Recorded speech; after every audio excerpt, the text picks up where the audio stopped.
Hello, welcome back to the Edit by Engage Creative. I am so excited because this has been a long time coming. You are, how do I even describe your presence in the industry? You are a trailblazer. I feel like you are kind of the best of the best. So I'm so excited to introduce Lanie from Lovely.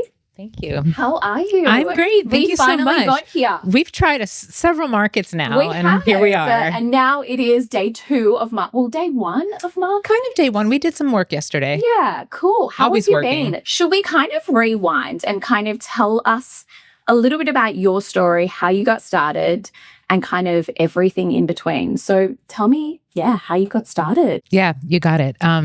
Gosh, we are 16 years old now. Oh my God. Sweet 16. Yes. We started in 2010. Yeah. And at the time, I opened a small shop in the West Village.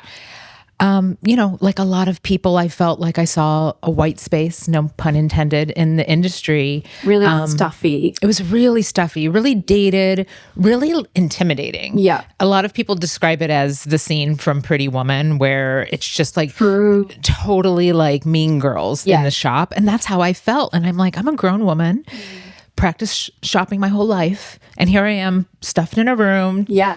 And brought dresses that I may or may not like. That they think I would like based on the 2 minutes they've gotten to know me. So it just felt like it could be done differently. Yeah. I had a job in fashion, a big job actually that I enjoyed. I did research that. You did? Okay, yeah. I really loved that. Worked with Madonna. Did you? Worked with a lot of celebrities. Would die to meet Madonna. She's fabulous. Yeah. She's like exactly what you'd expect. Yeah, of course. But fabulous.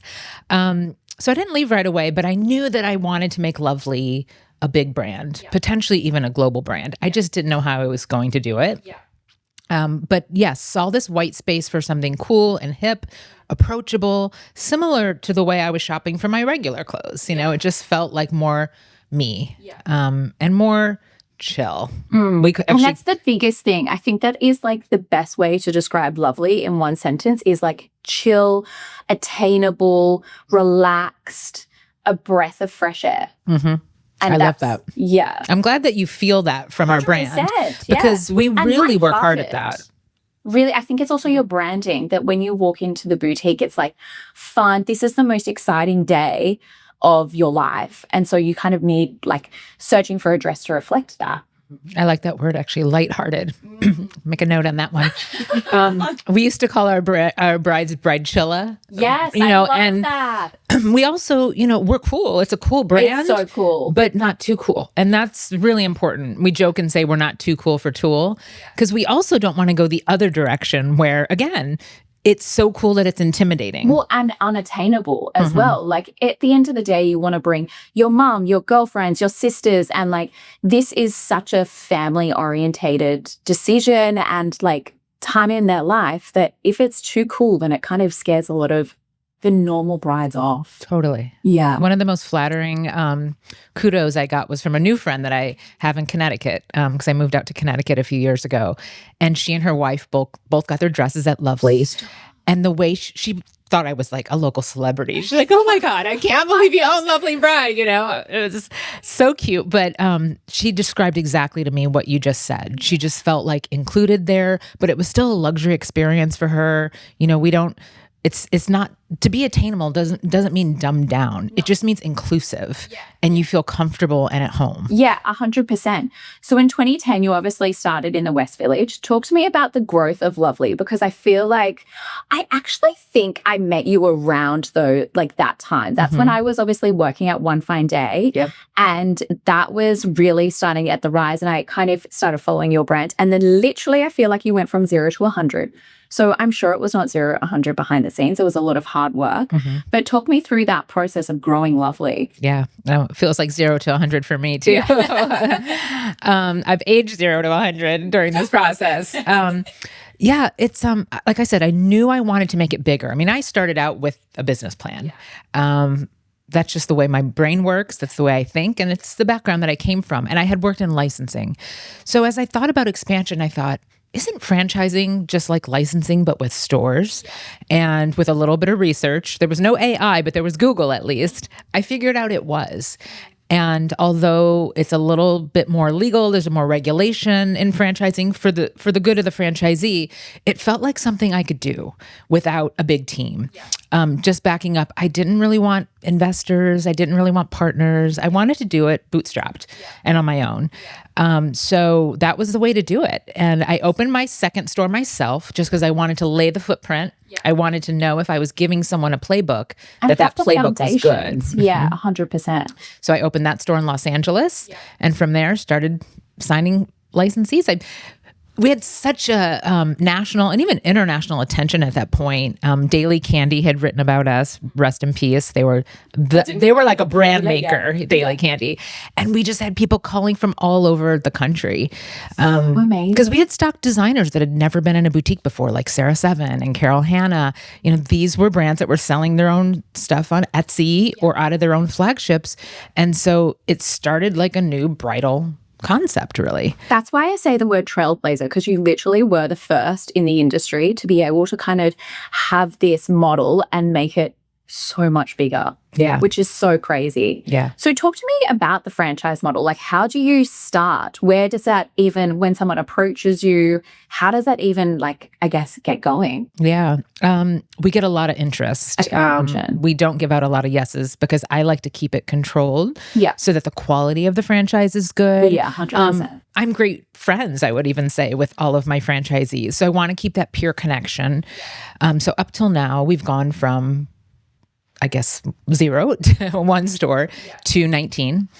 And we have 18 are in the US, one is in London. And it's really homegrown. My first franchisees came from an email blast I did with the database. And again, people from around the country were saying, I want to open one in Philly. I want to open one in Chicago. I want to open one in DC. And I just really think it is such a smart business decision, because I feel like the brides are so different in each of those states, even to the London bride, to the Australian bride, to everywhere. Like, I see it when you look at these particular brides. It is such a smart business model, because for you to be across everything that these brides are wearing in different states, like, you don't know the bride like they actually do. And so having someone that's like based in that city makes that buying decision so much more informed. Absolutely. And it needs to be so localized. Yes. And on top of that, I am a people person, and I want our customer experience to be A+ in any location, and ensuring there's a local owner who's not punching the clock, who will go the extra mile, who will call the mom on the weekend, will do the things she needs to do for her business. It's like, you know exactly where they're getting married. Hey, you're getting married at this beautiful garden or at this venue. Yes, I know the particular dress that would work for that. It all comes down to that personalized touch, which is just so smart. Thank you. So talk to me, I guess, from the other side, from a buying decision. When you look at a new designer, what excites you at the moment? I mean, I think at the moment a really big conversation is that there's just such a sea of white. There is so much out there. And I think that really makes it quite a scary process for the brides on the other side to have so much overwhelm, and like, where do you even start as a bride? So when you come to that buying decision, what excites you from seeing a new label? Well, when we started Lovely, we really felt like it was more than just the dress. It was the whole story behind the dress. It was the designer and their ethos. And we still hold true to that today. So as a matter of fact, we're bringing in some new designers. We actually just launched Maura Hughes, an Aussie designer. Yeah. And she's lovely. I mean, there's no other way to say it. She's just a lovely person. And so we really want to connect with the designer. We really want to have that same ethos and that story behind the brand. And then it's up to us to curate for the bride. Yes. So if anyone's feeling overwhelmed, it should be us at Bridal Market. And sometimes it is. Yeah. However, our job is to really curate a selection and then deliver that to the bride so that the decision-making process for them is very easy. I also think it really, like I'm seeing from the outside, a successful label at the moment is someone that is so true to who they are and doesn't really look sideways. Like, there are some really incredible designers that are just sticking to exactly what they know is good and what their exact brand identity is. And that they're not really going elsewhere. And that's what I feel like right now is making a really successful label. A Saint. They are exactly, like I know their brand so well, Yes. inside and out. And I feel that that's really what makes you stand out at the moment. Yeah. Saint and Rudisen, same company. They are long-term partners of ours. They also started in 2010. I also consider them very dear friends, and they really know what they're doing. They do stay true to the core of their brands. And if that means that the brands go through peaks and valleys, so be it. But that does make for a long-term partner and a long-term brand. And so our two brands are so aligned.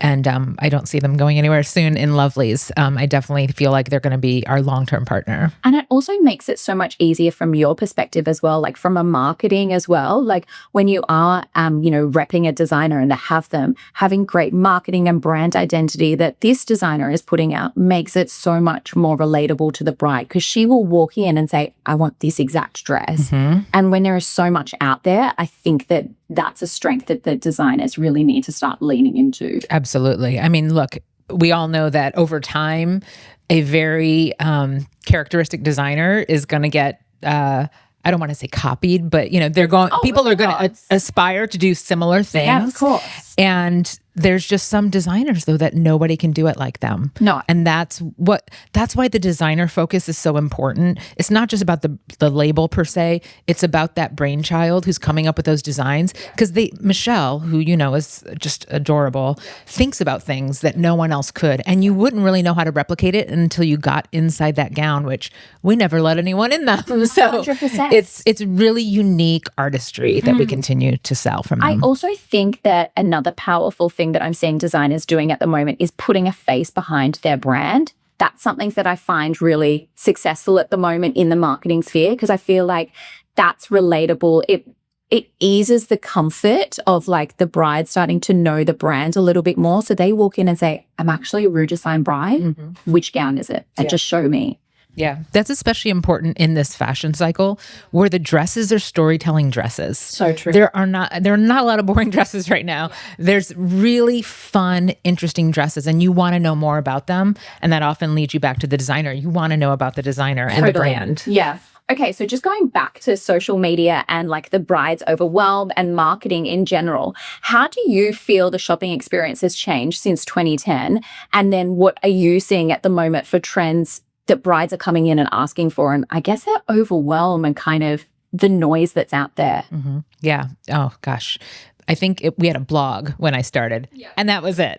there wasn't even Facebook. There was no Instagram, I think it was still the Facebook, So yes, there is a lot of information coming at brides. And I was just actually on a Weddy.com panel, and I loved this phrase that the founder of that company coined, which is decision compression. And I love that because, we have to tell our stylists that we are not a heavy-handed sales organization, but we do need to help the bride compress her decisions so that she's not overwhelmed, so she's not stressed. So part of that is on us. We've changed a lot of our procedures where we do a lot more pre-work with the bride so we can help understand what she's coming in with. And that is so important to the customer service journey. I was speaking to another boutique the other day, and they actually call up their brides and then get their Pinterest board beforehand and say, okay, you're interested in these designers, that's fine, but show me the Pinterest board that you're actually having for your wedding. Because although you say you're interested in these designers, maybe I might be able to tweak it. So that's just so important to the kind of that journey. Yeah, it really is. And actually, it brings up another really big focus of Lovely that we started 6 or 7 years ago. And that was more transparency. I'm a big tech nerd. So any way I can automate and make things easier for our brides, I want to do that. So we were the first brand to publish our catalog online as well as prices. Yeah. And it was actually a little bit controversial. Nobody publishes their prices online. And I thought, why not? Because if we don't, first of all, if we don't, the bride thinks that price is negotiable. It is not. It's for the make and quality of a gorgeous gown. Correct. And then secondly, come in and know what you're looking for and feel empowered that you can afford that gown. Absolutely. Instead, it just feels like a big mystery coming into our store. So that has really helped with the decision compression because she's coming in saying, I like these 5 gowns. I like this one. It's a little bit too much, but I might stretch if I can try that on. Yeah. And we just make it feel easy, good, and empowering for our Your brides. website is actually excellent with that and so interactive, and being able to like go on to which boutique and then going into which designers Yes. and then seeing the catalog. That's another thing. smart. We don't want anyone to feel like they came into New York expecting a gown that only lives in Chicago. We want them to know exactly what the options are for them. Yeah, and and it's been again, the brilliant. customer service experience, that is just so key in this Yes. day and age. With like so much technology, I think it really comes down to, you know, and also the other thing we've said in the wedding industry, that word of mouth is everything. That is something that you just can't replace. Everything. So, you know, your sister, your friend, whoever it is, if you've made that experience so much just easier in this time right now, of course she's going to recommend you to every single other person, that when she's in that like life, you know, decision making, she'll spray it from the rooftops, because she'll be like, this experience was incredible. I do want to add one thing though, because, you know, there are some elements that are up to the bride too. Yeah. And so one thing we're seeing an increase of, that I just want to give some tips to not do, is overbook salons to go to and get their own overwhelm. Yeah. Because, you know, all those salons are always going to be there if you didn't find your dress in store 1, 2, or 3. But we will help guide you and compress that decision. But you're only hurting yourself if you open it up to that overwhelm. Oh, I know even personally when I was a bride, I work in the industry. So I was like, well, where do I even start? But I only ended up going to 3 places, because I was like, I don't want too many decisions that I am thinking about it. I had such a short lead time that it almost was like, well, you got to make the decision now, otherwise it's not going to be ready. Yeah. It's almost, that helps you almost. It really does. Yeah. Well, talk to me about what's next for Lovely. Yeah. I mean, if I'm not priding too much. Yeah, no, not at all.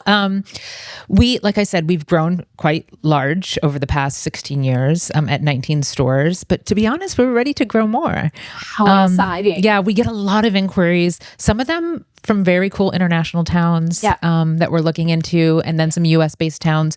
So we're going to open it up again. We've found that we have very successful stores in major metro cities and very successful stores in smaller towns too. So I think there can be a lot more Lovely across the US. And what about international? Is there anything else international? I mean, obviously you have London, which is absolutely insane. Which is an incredible hub for Europe, because a lot of people can easily get there. Yes. But yeah, there are a couple other cities that I just feel like they're our girl. Yeah. You know, they're our girl, and maybe they don't want to travel. So because it's a franchising model, it's a little bit tricky. I have to find the right partner as well. I'm very picky and choosy about who I want to bring into the collective. Yeah. But yeah, a lot of exciting, fun things ahead. Thank you so much. I'm so excited we finally got together. I know. I it's always a love long seeing time you. coming. Yes. And I can't wait to watch from the sidelines. I follow you personally on Instagram, and I always love seeing where you're going next. And I was like, ooh, she's getting it. Yeah, thank you. Well, thank you so much. Thanks for having me.